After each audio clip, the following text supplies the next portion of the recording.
Alam niyo, Tito Boyong, kasalanan to ni Juan eh. Alam mo, mabuti pa umuwi ka na. Kami nang bahala dito. Kaya na namin to. Hindi po.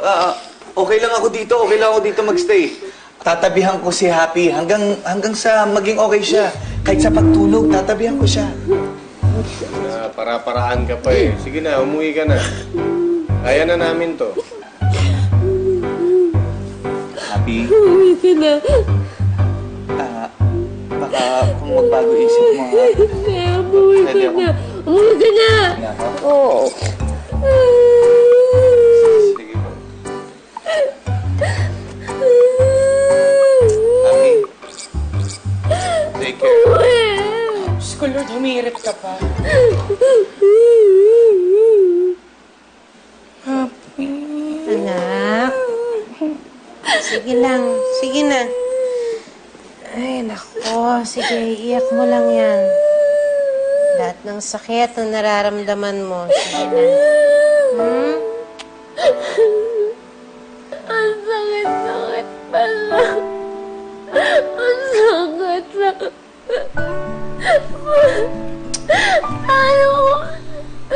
Paano ko tatanggalin?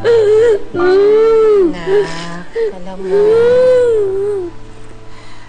ang break-up, dapat yan, hindi ka laging pinaiiyak o nasasaktan. Hindi ginawa yan para maging ganon. Ginawa ang break-up para, alam mo, para mailayo ka sa mali na akala mong tama.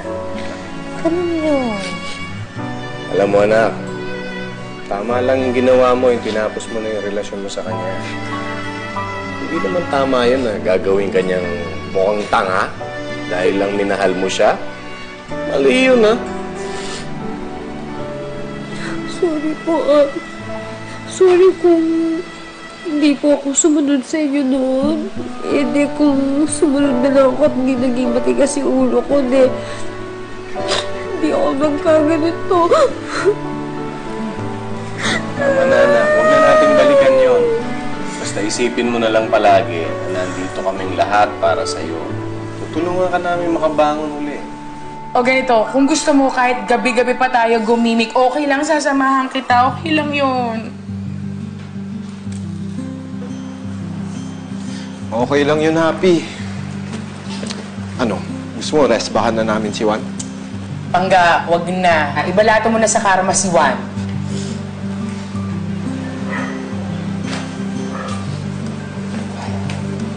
Alam mo, ate, huwag ka na malungkot. Kahit hindi ka love ng Kuya Juan na yun, love na love ka naman namin.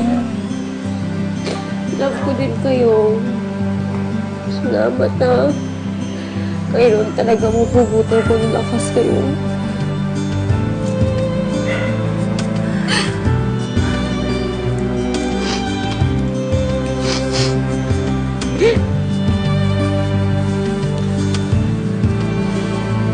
Sana na. Basta, nandito lang kaming lahat para sa'yo.